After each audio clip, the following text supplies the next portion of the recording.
ಸ್ವತಂತ್ರ ಭಾರತ ಹೇಗಿರಬೇಕು ಅಂತ ನೋಬೆಲ್ ಪ್ರಶಸ್ತಿ ವಿಜೇತ ಕವಿ ರವೀಂದ್ರನಾಥ ಠಾಗೂರ್ ಅವರು ಸುಮಾರು 1 ಶತಮಾನದ ಹಿಂದೆಯೇ ತಮ್ಮ ಪುಸ್ತಕ ಗೀತಾಂಜಲಿಯಲ್ಲಿ ಒಂದು ರೋಮಾಂಚನಕಾರಿಯಾದ ಕವಿತೆ ಬರೆದಿದ್ದಾರೆ. ಆ ಕವಿತೆ ಎಷ್ಟು ಇನ್ಸ್ಪೈರಿಂಗ್ ಆಗಿದೆ ಅಂದರೆ ಅದನ್ನು ನಾನು ಕನ್ನಡಕ್ಕೆ ಟ್ರಾನ್ಸ್ಲೇಟ್ ಮಾಡಿದ್ದೀನಿ. ಈ ಕವಿತೆನ ಕವಿ ರವೀಂದ್ರನಾಥ ಠಾಗೂರ್ ಅವರು ಫಸ್ಟ್ ಬಂಗಾಳಿ ಭಾಷೆಯಲ್ಲಿ ಬರೆದು ತದನಂತರ ಇಂಗ್ಲೀಷ್ಗೆ ಅವರೇ ಟ್ರಾನ್ಸ್ಲೇಟ್ ಮಾಡಿದ್ದಾರೆ. ಈ ರೀತಿ ಇದೆ ನೋಡಿ. Where the mind is without fear and the head is held high, where the knowledge is free, where the world has not been broken up into fragment by narrow domestic walls, into that heaven of freedom my father let my country awake. ನೋಡಿ, ಈ ಪದ್ಯನ line by line ಕನ್ನಡದಲ್ಲಿ explain ಮಾಡ್ತೀನಿ.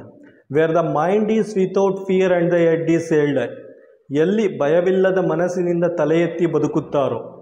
Where the knowledge is free, ಎಲ್ಲಿ ಜ್ಞಾನ ಉಚಿತವಾಗಿ ಸಿಗುತ್ತದೋ. Where the world has not been broken up into fragment by narrow domestic wall, ಎಲ್ಲಿ ಪ್ರಪಂಚ ಪ್ರಾದೇಶಿಕ ಸಂಕುಚಿತ ಮನೋಭಾವದಿಂದ ಹರಿದು ಹಂಚಿ ಹೋಗಿರದೇ ಇರುತ್ತದೋ. Into that heaven of freedom my father let my country awake, ಅಂತಹ ಸ್ವತಂತ್ರವಿರುವ ಸ್ವರ್ಗದಲ್ಲಿ ನನ್ನ ದೇಶ ಎಚ್ಚರವಾಗಬೇಕು ತಂದೆ. ಸ್ವತಂತ್ರ ಬಂದು 75 ವರ್ಷ ಆಗಿದ್ರೂ ಕವಿ ರವೀಂದ್ರನಾಥ ಠಾಗೂರ್ ಅವರ ಕಂಡ ಕನಸು ಇನ್ನೂ ಕನಸಾಗಿ ಉಳಿದ್ಬಿಟ್ಟಿದೆ.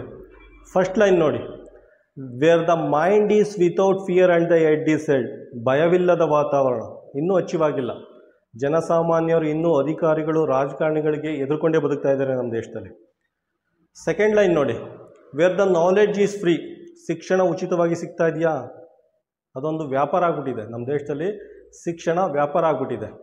ಮೂರನೇ ಲೈನ್ ನೋಡಿ, where the world has not been broken up into fragment by narrow domestic walls.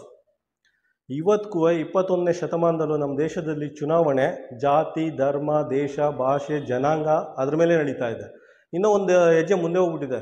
ಯಾರು ಯಾವ ಆಹಾರ ತಿನ್ನಬೇಕು ಅದು ಚುನಾವಣಾ ವಿಷಯ ಆಗ್ಬಿಟ್ಟಿದೆ. ಇದು ದೇಶದ ಅತಿ ದೊಡ್ಡ ದುರಂತ. 4ನೇ ನೋಡಿ, into that heaven of freedom, ಅಂತಹ ಸ್ವತಂತ್ರವಿರುವ ಸ್ವರ್ಗ ಇನ್ನೂ ಕನಸಾಗಿ ಉಳ್ಬಿಟ್ಟಿದೆ.